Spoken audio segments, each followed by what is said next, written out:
I'm Colin Steele. Welcome to the first Canberra Times ANU Meet the Author for 2012. We're very grateful to Olivia Blake and Melbourne University Press for supporting tonight's event, which most appropriately for our speaker tonight is held in the Finkel Theatre. Some housekeeping first. Our next event will be next Tuesday when George Begleganis, the respected journalist and political commentator, will be talking about his new book, The Australian Moment. And we've had about 280 bookings for that already, so the lecture theatre only takes 3:30, so if you're interested in coming, do book tomorrow online. Please ensure that all mobile phones are switched off, and we will have our usual format in which Elizabeth will speak for about half an hour. Then we'll have a question and answer session for 20 minutes. And because we're recording this session, can you wait for Catherine, who will go to the left and I'll go to the right, to bring the microphone to you. And if you could put your hand up so that Professor Kieran Kirk can see you, he'll moderate that question. Professor Kirk, the Director of ANU's Research School of Biology, will give the vote of thanks before the book signings at the co-op stand in the foyer. And please do allow Elizabeth to get to the stand before you ask her questions so that she can sign the books for those who are queuing. Elizabeth Finkel has a doctorate in biochemistry and spent 10 years as a professional research scientist before becoming an award-winning journalist. She's a contributing editor to Cosmos magazine and also writes for the US magazine Science. Her numerous awards include a Queensland Premier Award for her book Stem Cells, and in 2011 she was named the National Press Club's Higher Education Journalist of the Year. Frank O'Shea, in his review of the Genome Generation in the Canberra Times, concluded, "This is a fascinating look into genetics, a book that can be read with equal benefit by the general reader and or the expert in the field. This is science writing of the highest order." It gives us great pleasure, therefore, to welcome back to ANU Elizabeth Finkel.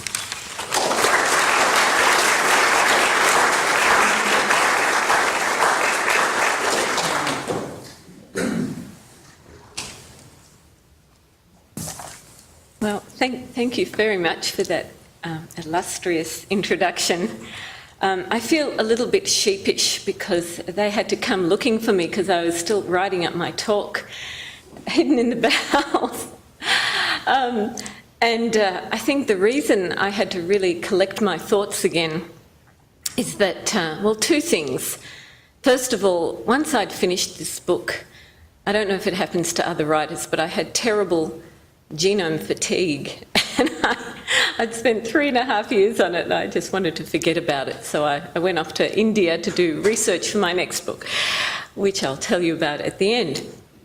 And then I came back on February the 1st and the publicity for the book started, and I very quickly had to remember what the hell I'd written in this book. And it's a challenge because in a way I've written 7 different books. There's 7 different chapters here. And I think, so I set myself the question, what has the impact been of the Human Genome Project? And obviously it hasn't just been the human genome, because since we learnt to read DNA so quickly and so cheaply, we've been reading the DNA of everything. So I had a vast territory to cover.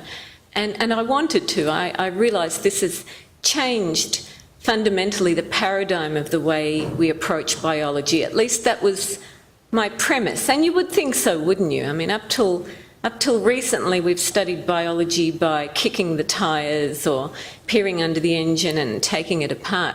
But now we have a new paradigm. We go straight to the blueprint. We see how the hydraulics joins up with the electronics and the mechanics. That has to have changed everything. But when I started this book in 2008, if you would have asked me, well, how has it changed things? I couldn't tell you. And I realised that even though I'd been writing about the genome, as in short news reports, since 2000, I didn't have an answer to what the impact has been. So it was my attempt to answer that took me through this vast territory. Anyway, that's to apologise for hiding out there and trying to remember what the hell I wrote in this book. But anyway, let me now start at the beginning of what I've prepared as a series of notes. First of all, you may notice that this is the Finkel Theatre and my name is Elizabeth Finkel. And the coincidence is explained by the fact that my husband, Alan Finkel, did his postdoctoral stint at the John Curtin School of Medical Research, and that enabled him, that provided the foundation for him to start what became a very successful neurosciences electronics company in California.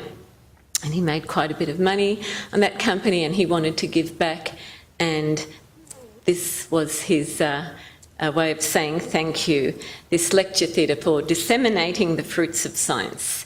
So it's very fitting today that I'm here to do my bit to disseminate the fruits of science, specifically the fruits of genome science. So just by way of introduction, in 2001, a small army of scientists in the America and the UK mostly completed the first reading of a human genome. And I should define a genome in case everybody here is not familiar with the term. So a genome is a set of coded instructions for making an animal or a wheat plant or a human being. And we carry our genome in every cell of our body. One complete genome is 3 billion letters of DNA. We have one genome from each of our parents, so we have 2 genomes effectively, each 3 billion letters of DNA. So the human genome was first read in 2001, and it had been a greatly heralded event. When it began in 1990, it was heralded as biology's equivalent of putting a man on the moon, that this would profoundly change the way we understood human beings. I'm not sure that if they anticipated at that time that it would profoundly change the way we do all of biology. And ever since they began, from 2001, which was the first reading of the human genome and the publications, the first major publications in Nature and Science, I wanted to write about it. I'd been a geneticist, and then I'd become a journalist, and I thought, well, this is for me. I should be able to write about this. And I have to say that as a geneticist, as any sort of research scientist, yes, there are many trials and tribulations, but there's the great satisfaction of being at the cutting edge of something, always having something meaty to chew over. And as a journalist, I'd become a bit of a dilettante. Every week or every month I was on a new topic. I never got that wonderful feeling of having something to chew over endlessly in the shower, going for walks or whatever. So I thought, well, this would be for me. I'm going to write a book about the genome. But I could not see how to write about the genome in those early years. It just seemed like a wall of facts and figures. How many letters of DNA, how similar it was to this or that, or how many genes we had. I just couldn't get any traction on it. And some of the news reports that were coming out were just very trite and very dead-ended. Things like, oh, well, they've discovered the gay gene, or they've discovered the gene for intelligence. Well, you can't build a story around that. You know it can't be true. Yes, you can discover a gene for cystic fibrosis, but you're not going to discover one gene that makes people gay. So I kept on doing what I do, which is reporting on science, thinking at the back of my mind, wouldn't it be lovely to have a nice meaty book to write? And then a book found me. In 2002, Australia's stem cell war broke out. And so it was a very compelling scenario. A lot of you here were probably watching the events that played out. And it was certainly very compelling for me to see this collision of science and policy happening in the public arena, and very visibly seeing Alan Trounsden as sort of the leading edge of that debate getting crucified in the public media. And that, I found it a very compelling story, and that led me to want to write a book about stem cells. One of the chapters really unpacked what had happened to Alan Trounsden, but the rest of it was just an attempt to explain stem cell science to the public. And it certainly brought home to me the importance of writing about science, of popularising science, not just writing science for scientists, but really trying to take complex science and translate it well for the layperson. And that book came out in 2005, and not long after, George and Barbara Owen contacted me. So George and Barbara Owen were the directors of a patients group for spinal cord research. They have 3 sons, and tragically, one of their sons dived into a pool and became quadriplegic. But Barbara Owen, if you ever have the pleasure to meet her, is a juggernaut, and nothing stands in this woman's way. Her husband, George, is an orthopaedic surgeon. Barbara is a former nurse and also runs a farm and does a million other things. And they were going to find a cure for their son. In their view, there was all this wonderful research happening in laboratories for rats and precious little happening in the clinic.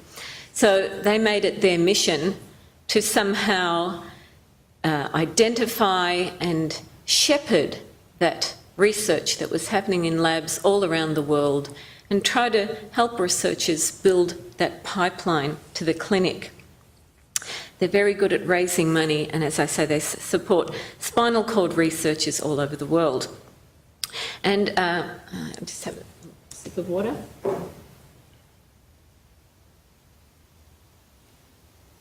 And they had invited me to join their advisory board, which has been fascinating for the last, sitting on that board for the last few years.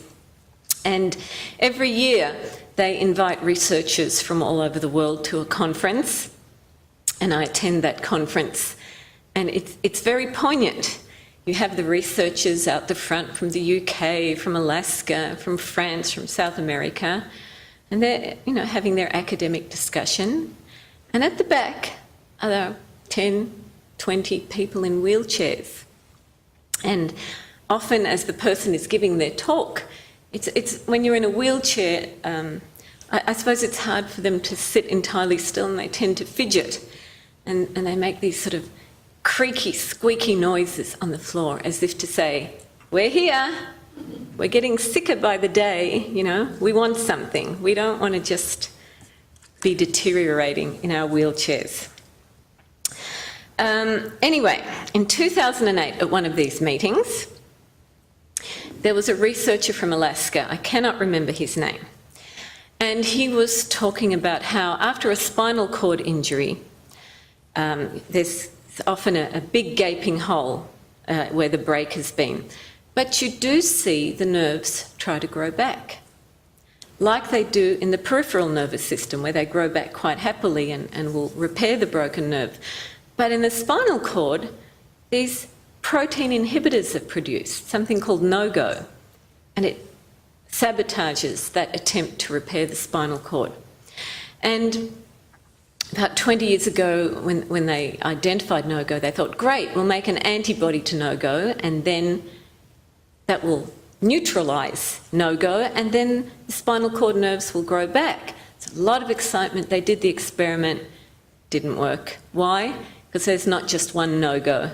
There's lots of these genes that for some reason are getting produced to stop the spinal cord from being repaired. But, this Alaskan guy says, we can't go making antibodies against all these, inhibitory proteins. You just couldn't even put them in a syringe, and the expense of making them and testing them. But since the genome era, now we've learnt that there are these tiny little bits of RNA. RNA, till recently, we thought it was just a photocopy of a gene that is disposable and has no other function. But now it turns out these tiny, tiny little bits of RNA, ridiculously small, so small that people just didn't believe they could have any function, they're actually very important biological controls.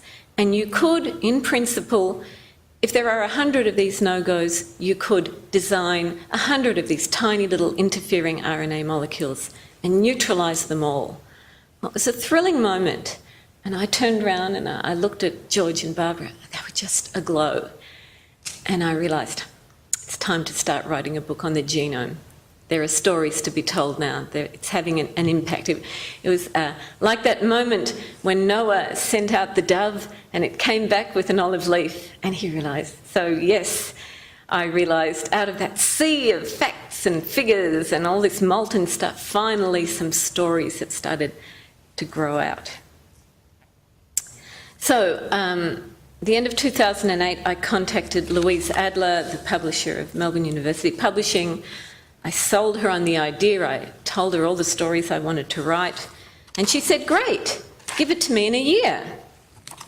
And so I gulped and said, oh, okay. And I half thought that I could because, as I say, I've been watching the news reports out of the genome for the last 10 years. I sort of thought I knew it all. And as it happened in December of 2008, my husband and I were driving around Cape Town, South Africa, on a driving tour. Monash has a campus in South Africa, and it was his first graduation ceremony as Chancellor. You might know he's Chancellor of Monash. But as we were doing our drive around Cape Town, I said, let me drive, and you act as, secretary, and I'll dictate the whole book to you, and you just sort of type it up on the laptop. And I almost did. I outlined all the chapters, and, no brainer, I'll do this in a year. So, interestingly, of all those chapters I outlined and all the stuff that I outlined, nothing of that is in this book. Which was both a source of despair and delight. So, nothing that I thought I knew did I truly know in terms of the real impact of the Human Genome Project, or things that really were compelling. So let me explain that a little bit better. So, first of all, let me say it was very interesting as a journalist to see the difference. So as a journalist, you do tend to rely on press releases, on what percolates up through the various mechanisms. But now I was asking my own questions. What has been the impact of the human genome in medicine, in agriculture, in our understanding of evolution? And I was finding completely different stories, which was very interesting to me, that even though I'd been a journalist watching this area for 10 years, writing for science, writing for high-level magazines, I didn't know any of the stuff that was in here. And then we come to this issue of how did I pick my stories? That was very difficult. So I have done a few writers' classes, and it's encouraging to know that it is supposed to be really hard. As one writing teacher said to me, yes, there's blood on the floor. It's a horrible, painful, bloody process trying to write. And I think part of the reason is, I think this is true for a lot of writers, you don't have any map of where you're going if you're trying to really create something new or explore new territory, which is what I felt I was doing here. So that can be, you feel lost. You don't know where you're going. You go up all these dead ends until you really find the story that grabs you by the throat. That for me to include, so I had to find my stories. I spent the first year trying to find my stories, and I went down a lot of dead ends. And I feel that I had to sniff out a story. I'm not sure that I could articulate what I was looking for, but when I sniffed it, I knew I had it. And I suppose I can articulate it now. It had to be something that was complete and shapely, not just something like, oh, we found a gene for being gay. I mean, that doesn't go anywhere. It had to be a story that was shapely, that was complete, that could be embedded in a context, and that really I felt was having an impact. that you really want to know this story. Okay, so that's the way I picked my stories. And as I say, this was a vast landscape, and I'm sure there are other books out there on the genome. There weren't that many when I started, but I noticed they're out there now. And I think I don't feel threatened by them because I'm sure they're going to tell completely different stories. This is a vast landscape. So I knew that going into this book, because I'd written a book before, I knew it was a slog. And you have to pick carefully, and you have to be able to sustain the passion for the long term. Kind of like a marriage, you have to pick very carefully.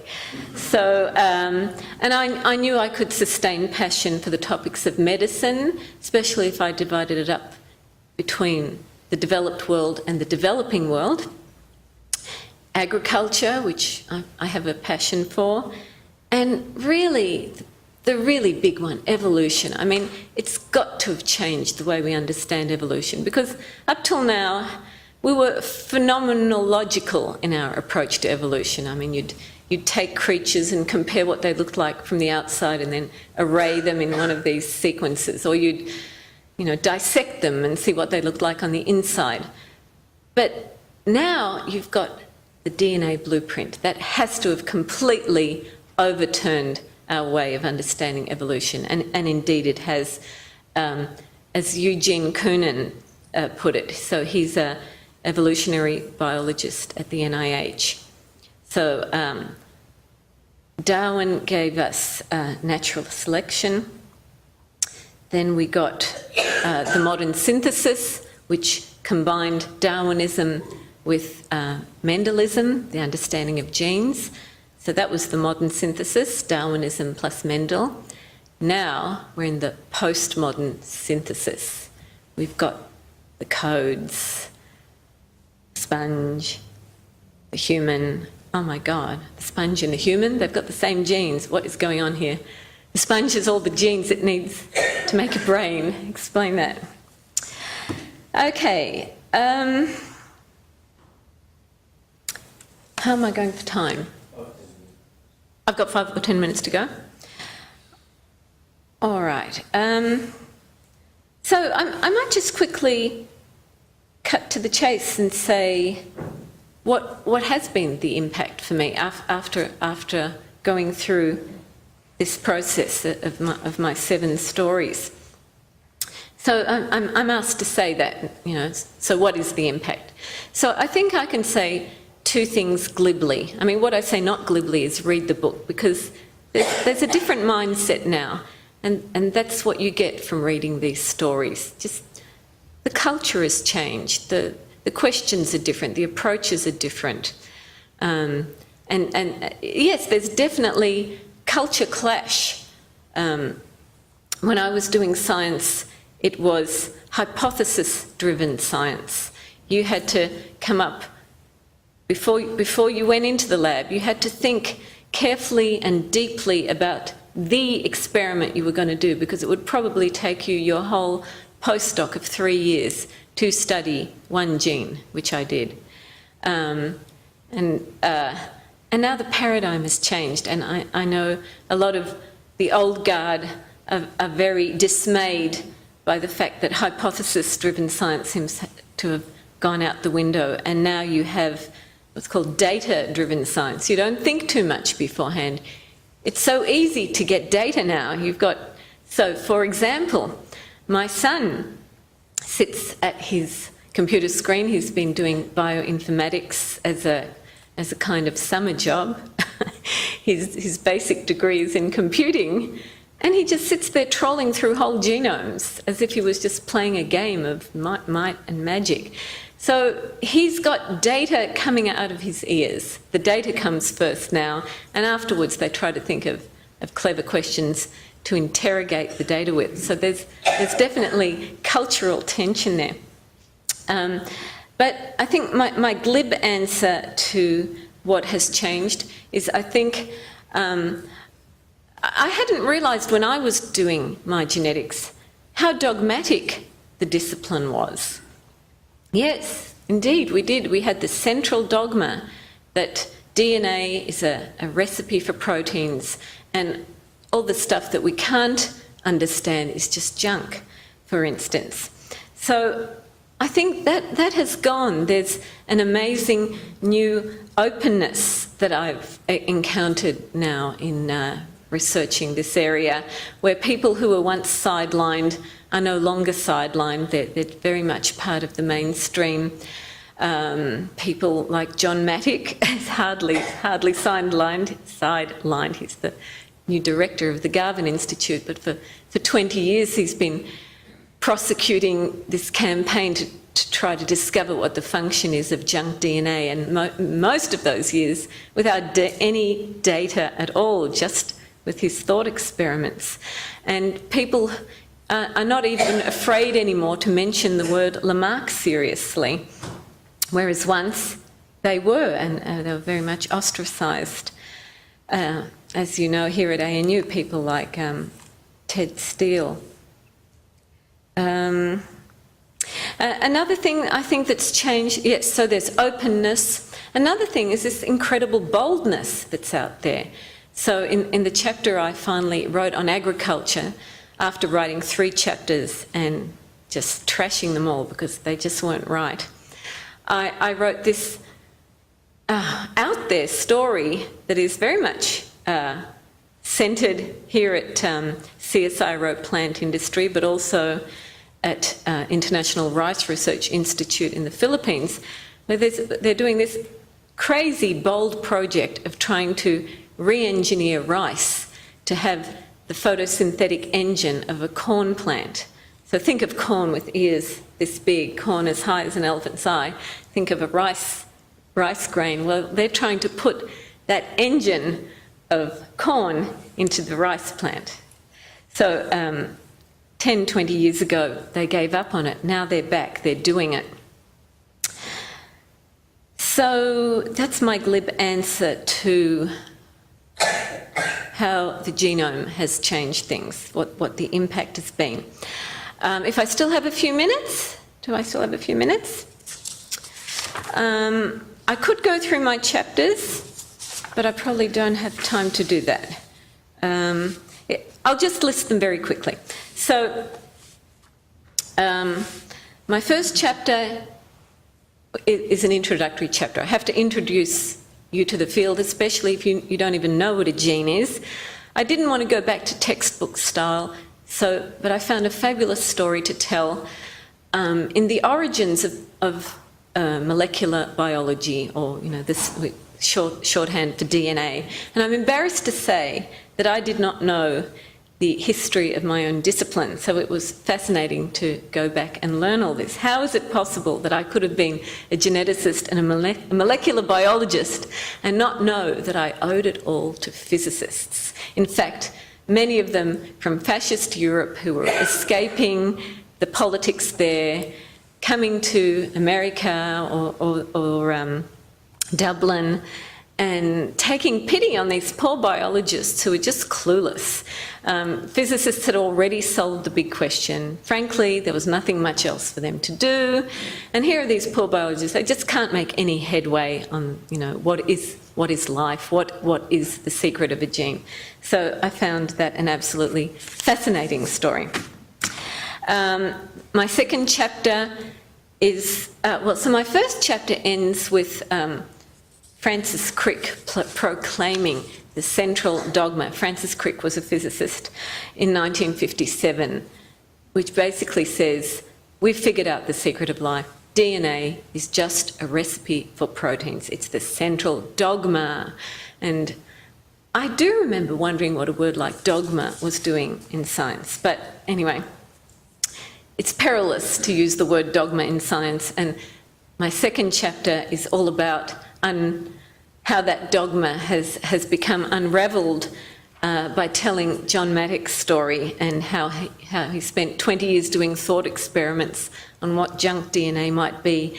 And now, in the last few years, because it's become so cheap to read DNA and RNA, he's actually managing to flesh his thought experiments with some data. My third chapter is called Lamarck Returns. It was my most difficult chapter to write. I didn't want to write it. I didn't trust this science. I was very dubious about it, especially when the cover of Time magazine featured this story on how what your great-grandmother ate affects you. And the evidence just seemed to me to be so trashy. But anyway, but I had to write it because epigenetics, which is in a way a kind of modern revival of Lamarckism, I mean, people will take me to task on that, and that's fair enough, is the flavour of the month. Everybody is talking about epigenetics everywhere. It's very compelling. So I couldn't leave this chapter out. But somehow I had to navigate a path through what I considered to be the really murky stuff and the solid science. So I divided it up to the outer limits, where I don't know what's going on, no one knows what's going on, but here's the science as best as I understand it, with qualifications, and the inner zone where things are happening that we didn't expect, but there is certainly good science to back it up. And it's a very compelling area because now there's as you may know, India and China, as they're becoming affluent, are becoming, their health problems are no longer infectious disease. Their major health problems now are obesity and diabetes. And there is a kind of intriguing link here that the previous generation were malnourished, or in the case of China, a whole generation that starved. 20 million people starved in Mao's Great Leap Forward. And epigenetics is making some tantalising suggestions to explain that maybe if your parents have been exposed to that sort of malnourishment, and if you were exposed to that sort of malnourishment in the womb, or indeed maybe if your grandparents were exposed to that in the womb, maybe that is passing on and you are born to eat, born to put on weight.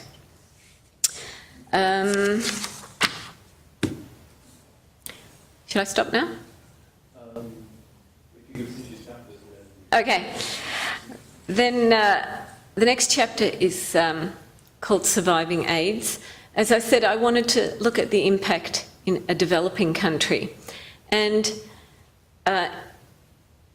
interestingly, or intriguingly, AIDS descended on mankind kind of about the same time genomics technology started to take hold. As the AIDS epidemic grew, so did our ability to interrogate people's DNA. And in past epidemics, we've always known some people are just naturally resistant. And sure enough, 10 years or so into the AIDS epidemic, these people who are naturally resistant, who could be infected with HIV and never succumb to it, started to become apparent. They were called elite controllers. They could control the virus, something that vaccine makers had not been able to do, but these people could do it. They could mount an immune response to the virus. So the compelling thing to do was, what is it that they have in their genes that is allowing them to mount an immune response to the virus? And Bruce Walker, who's been one of the leading researchers in trying to understand the science behind producing a vaccine, at some point in the 90s thought, let's start gathering these elite controllers and let's start mining their DNA. What is it they've got that allows them to fight off the HIV virus? And can we learn from it to develop a vaccine, which so far has been one series of failures after another. Then my next chapter, I've already mentioned, is about agriculture, where I talk about the attempt to re-engineer rice plants to have the engine of a wheat plant. And my final chapter is Meet Your Ancestor, where I raise this conundrum. How can it be that a sponge, think of a sponge, it's barely It's barely an animal. You know, you can vitamise a sponge and the cells will get back together quite happily. It's, you know, quite extraordinary. And yet that sponge, the simplest thing that we know of on the evolutionary tree, turns out to have most of the genes it needs to make a brain. So I don't really have any answers. And fascinatingly, none of the scientists I spoke to had any answers either. So I'll leave it at that. Okay.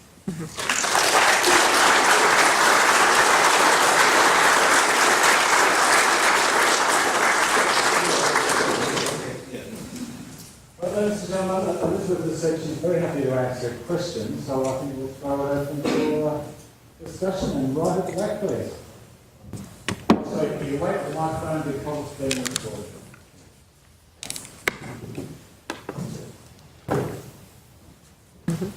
I'd like to say from the outset that I've not read your book, but I will check if there's a pirated e-book on the internet when I get home tonight. There is, of course. Kindle, iPod. I have two brief questions. Firstly, do you think that the current success of genomic sequencing technology, along with the advent of these molecular diagnostic companies popping up on the internet, do you think that this has overstated the ability of sequencing technology, particularly in terms of its interpretation? And secondly, what are your thoughts on targeted versus comprehensive sequencing technologies in the clinic? And do you think that healthcare systems are currently able to handle sequencing technology, both in terms of cost management and also medico education, I suppose? So I think the answer to your first question, has the success of genetic testing been oversold? Yes. Have you seen the movie Gattaca? Yeah. So in this movie, the wonderful movie made in 1997, it paints a world where from the time a baby is born, their DNA is tested and their life trajectory is read out like a weather forecast. I think at the end of 2007, the company 23andMe launched, or it might have been the end of 2008, I'm not sure. And so 23andMe, 23 chromosomes and me. So it was one of the first, I think, of these companies that said, you know, send us your spit, send us a few $100, and we will scan your DNA, and based on all the sort of genetic, the analyses that have been coming out of human DNA, we'll give you a little bit of a weather forecast. And you might think, oh my God, Gattaca is here, they're going to tell me all. Well, the reality is that, and if you go to the website, they're very forthright and will qualify everything. And actually, their advertising is couched in terms of, you know, finding out a little bit more about what makes you you. You know, we don't guarantee that we're going to tell you whether you'll get diabetes or heart disease or whatever. So that's a whole other discussion, what goes on with these genetic testing companies. But at the moment, you cannot get very useful information from these genetic testing companies, because in the first phase, when we've been going in there and mining the genomes of people, we haven't been able to find the genes that would allow you to predict most common diseases. So it's still pretty much of an unknown. The best you can do with one of these tests usually is come back with something like, oh, well, you may be 5 to 10% more at risk of diabetes, or 5 to 10% more at risk of heart disease or schizophrenia, which is not useful information for anybody. Certainly in terms of diabetes, you get much better risk estimate just from looking at your family history and your obesity. But things may change. So that era where people were just sort of scanning genomes is coming to an end, and now we're in an era where DNA testing, the reading of DNA has become so cheap. In 2001 it cost $100 million to read a single genome. Now it costs a few $1,000s, and the prediction is that very soon it will be $100, well, nothing. You'll just get, people will do it for free because they can add on all these services to let you know stuff that you might want to know, or sell you things that you might want, like medications to reduce your risk of this, that or the other. And so the geneticists are divided at the moment into two camps. So one camp think that now that it's becoming so cheap to read entire genomes, all 3 billion letters of them, that in the next 3 years or so, we really are going to get definitive information from reading a genome, in which case that testing scenario will be very real. The other camp don't think it's going to happen because they think that for most common traits, diabetes, heart disease or schizophrenia, there are probably going to be thousands of genes, each one with a tiny effect, that make up that trait. And moreover, these genes may interact with each other. So the complexity will just be too great, and we are not going to have useful genetic tests. So that's where things stand at the moment. We should know in 3 years' time where we really are with genetic testing. Let's say it turns out that you really can get a lot of information from reading a genome. I think all the things you asked in your second question are going to be very pertinent, and I think already genetic counsellors are bracing themselves. I don't think there are too many people coming into the clinic and saying, here's my whole genome, read it, tell me what this means. But they are seeing the beginnings. And there are various problems. First of all, that they don't know what it means themselves. Even with something quite well known, like the gene that predisposes women to breast cancer, the BRCA1 gene. If you're part of a family that has a very strong family history, your mother, your sister and so on are all coming down with breast or ovarian cancer, and you at 20 want to know what your risk is, and you get tested and you have that gene, yes, the counsellor can say you are at very, very high risk of getting breast cancer. But if you're just a woman in the general population, you don't have that family history, the genetic counsellor really doesn't know what to tell you, because in the family you've inherited a lot more than just that bad gene. You've inherited a lot of partner genes that will provide bad company for that gene and bring out the worst in it. When you're in the general population, you don't know whether that gene is in good company or bad company. So there's that problem. The genetic counsellors don't know what to make of it. In cases where they do know what to make of it, so already if you want to go and get your ApoE4 gene tested, if you have 2 copies of it, your risk of Alzheimer's disease is 10 times higher. And I have had one of these 23andMe genetic tests done, and they wouldn't tell me what my ApoE4 gene status was. So I haven't worked that one out. Nobody so far has been able to answer me why they wouldn't tell me, but I suspect they haven't worked out what to do about that. But genetic counsellors are worried about the onslaught.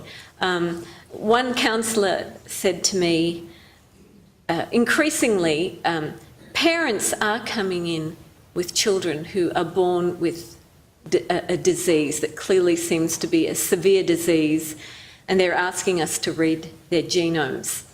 And there have been some success stories trying to pinpoint what that particular gene was that caused that child to be born with fused fingers or a fistula from their skin to their intestine.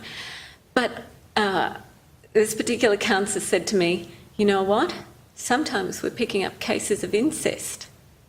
That's what you can do when you read a whole genome.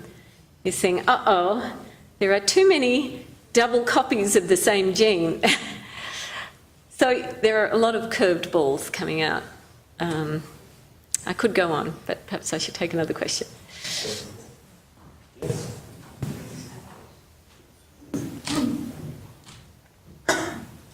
Just to follow straight on from that, I'm interested to know what you found out, or what they found out about the people who could fight AIDS versus the ones that couldn't genetically. Right. So there are two stories here. One is there were two categories of people who resisted HIV. The first category became obvious very, very quickly.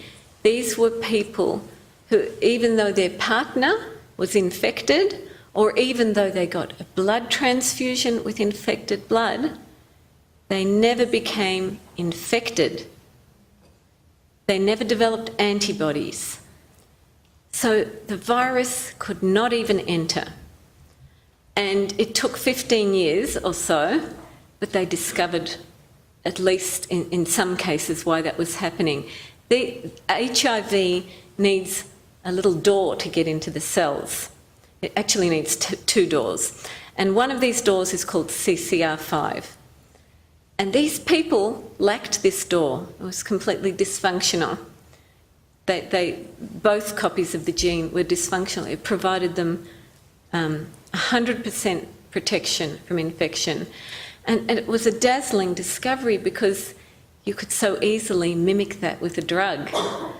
And they did develop a drug called Cell's Entry, which works the same way by blocking that door, and it is now a drug that is available for people. The problem is they haven't, the way to really use this drug is to prevent people getting infected in the first place, but you're going to give a drug to everybody at risk in the population. I haven't seen anyone proposing that, but they have proposed putting it in spermicides. So that was one really wonderful finding from that sort of research. The second one didn't become apparent for about 10 years. So these were people who did get infected. They did show antibodies to the virus. Now, generally when people got infected by the virus, the average survival time was 10 years. And for the first 15 years of AIDS, the doctors couldn't do anything. They just had to watch people die. And so it became apparent who was not dying after 10 to 15 years. And that's when these controllers first emerged. And these were the ones who were of great interest to the vaccine developers like, I've forgotten his name now. I said Bruce Walker, thank you. Because they were doing something to marshal their immune system, and the vaccine developers simply had not been able to get the immune system up in arms against the virus. So what they have eventually found from looking at these controllers is they're getting a sense of how they put together an immune battle. So it largely involves the T cells and the innate immune system. So giving them clues, not a clear answer like they got for drug development with the Cell's Entry, but part of a longer term understanding of how the immune system fights this virus. Here and then over there. So we'll start here and then we get the microphone. Elizabeth, you introduced your talk today with a story about an Alaskan lecturer and spinal injury and a look of hope. Could you finish that story or update the story where we are now? I'm really embarrassed to say that wasn't one of the stories that got into my book, because so far the interfering RNA has not really come into the clinic. So I didn't include it as a story. I needed, as I say, I was looking for shapely stories, something that was more than just, oh, isn't this cool, and sort of fizzles out. That story is waiting to be finished. There are a lot of these interfering RNA drugs still at the early stages of development. The problem is delivering them to patients because they're very unstable. So watch that space. Hello. Hello. I was wondering, in your research for the book, did you find any trends in public attitudes towards genetic technology and food production technology in particular, and whether they're becoming more informed or more ignorant, or whether they're becoming more hostile or less hostile, and how many people has that resulted in not receiving treatment or dying of starvation? Well, that's my next book.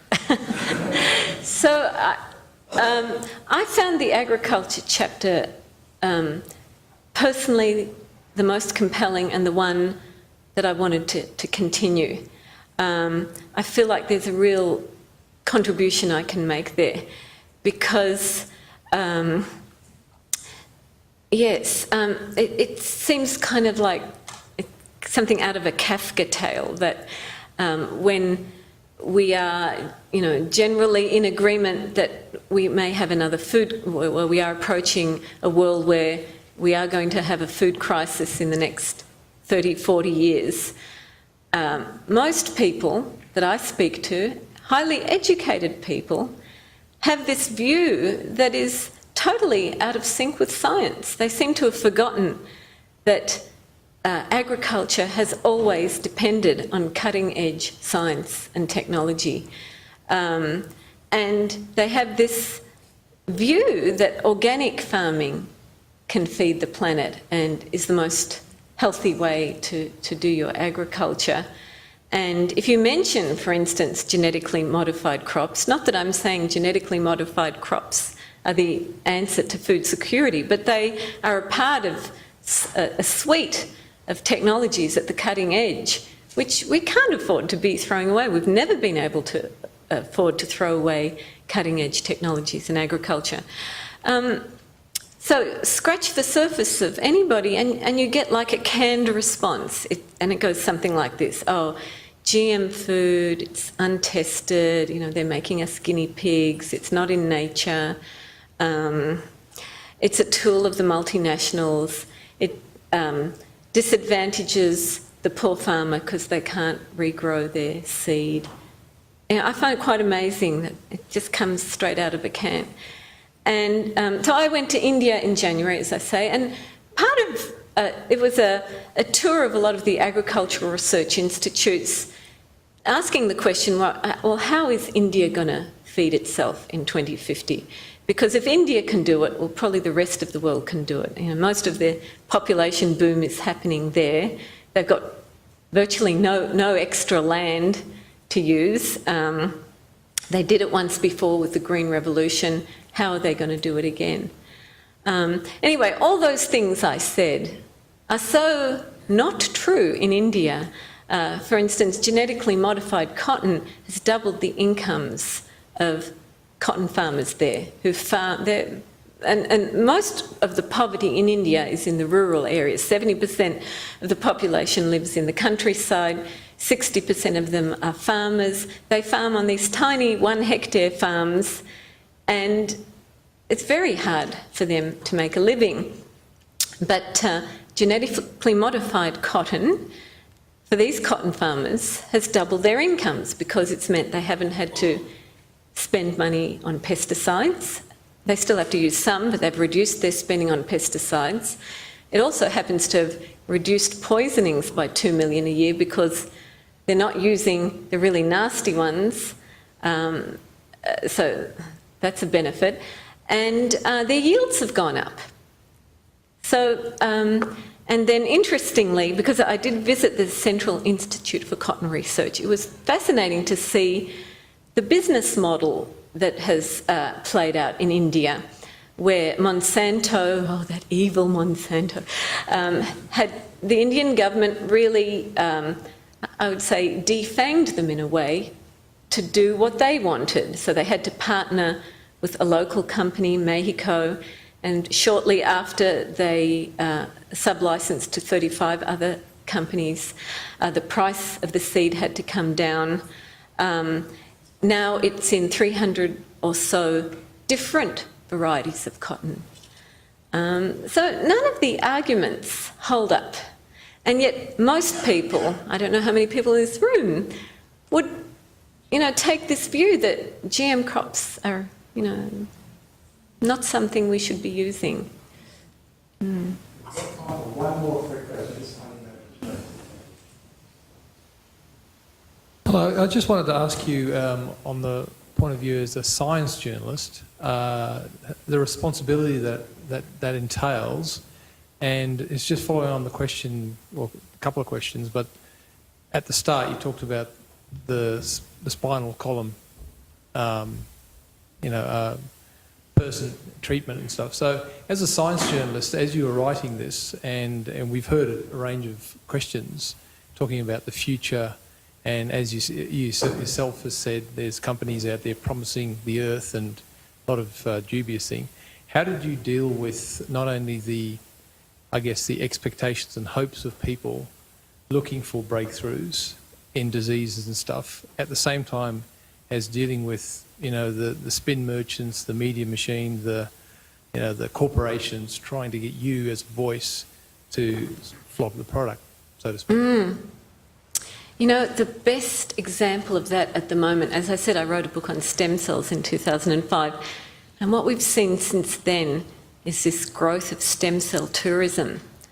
And it is such an ethically fraught area.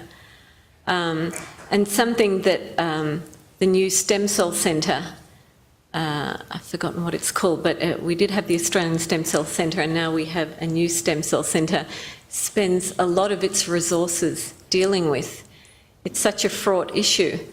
I think the answer that you get from this stem cell area is you really need good science happening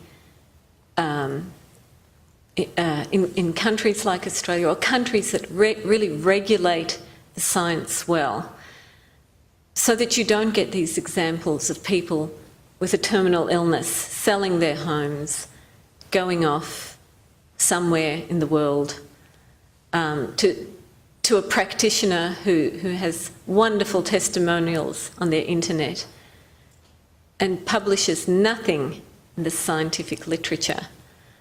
It's a very fraught area, and as I say, when I go to these meetings of the spinal cord group, and I see those patients in the wheelchairs at the back, they're impatient. They don't want to wait for these gold standard, double-blind, randomised clinical trials. A lot of them were getting up there and saying, please experiment on us under controlled conditions. That's the history of medicine, where doctors have always pushed the envelope by trying some way out stuff on their patients. But then they document it in the scientific literature. That's what they're saying. So it's interesting. There has to be these patients are calling for something in between. Yes, we need the rigour of the randomised double-blind controlled trial, which costs enormous amounts of money and has to get through rigmaroles of ethics committees and takes 10 years to get a result. But the patients are saying, no, we want more of this other stuff. And indeed, one of these people in the wheelchairs was a lawyer, a very articulate lawyer from New Zealand, and he was saying New Zealand is more lenient in terms of allowing these sort of individual practitioner trials on their patients. I'm not sure if I've answered your question totally, but... I was just saying, how do you deal with the responsibility? Do you feel responsible to accurately write about this sort of stuff? As you said at the start, you, as a journalist, you are translating very complex science and ideas for the general public, so you have to be very careful that you don't give them too much hope when there is no, near hope. There might be in the future. Yes. But how do you feel? How do you deal with that responsibility? Very much. Yeah, I'm very aware of that responsibility. At the same time, I have to, make my stories a little sexy and talk about the hope. But I'm always playing in that space between the conservatism and the caution of scientific culture and trying to tell a story. And I think that's the craft I've been trying to build over the last 20 years, because I emerged from that rigorous scientific culture. And every time I write, I hear, science is just organised scepticism. It's bloody, as all the scientists here will know. If you get up and talk to your peers, they will tear you to pieces. And when I write, I still feel them behind me, tearing me to pieces. But I know I've got to write, I can't fudge everything. I've still got to tell a story. So, yeah, I have to craft that space. Elizabeth, I think we'll leave it there. And Colin has told me I've got to move this way to say a few final remarks. So if I can just, is that right, Colin? Thank you. Ladies and gentlemen, just in closing, as Elizabeth started by talking about, the sequencing of the human genome was first completed in 2001. It took 11 years. It cost nearly $3 billion. There was a conference in Florida last week at which a company announced that it was releasing a new instrument that they say can sequence the human genome in 6 days at a cost of something like $2,000 to $3,000. So that's being released and is on the market now. And there's a lot of discussion in the literature about whether it'll be this year or whether it'll be next year that we can sequence my genome or yours for $1,000. But that's what's happening now. Now is the time when we get this sort of information, if we want it, readily. So as Elizabeth has talked about, the impact of the DNA sequencing technology on biological and biomedical science has already been absolutely huge. It's fundamentally changed how we approach doing science, and that's certainly the case. But as Elizabeth has also talked about and written about, this is just the start. And our ability to obtain this sort of genetic information will change profoundly how we practice medicine, how we grow crops, how we breed livestock, how we understand evolution, big questions like where we come from. And there's no question that the impact on society of this technology that's ready now is going to be huge. And yet there is so little understanding in the community of the underpinning science that underpins the impact that it'll have. And that's why this book is so impressive, and books like it are so important. Elizabeth's, I'm like one of the speakers, I'm halfway through the book. Colin gave it to me last week, and I've read half. Gave it to you? Is it Oh, your own copy. I haven't quite understood. Is it mine, Colin, or do you want it back?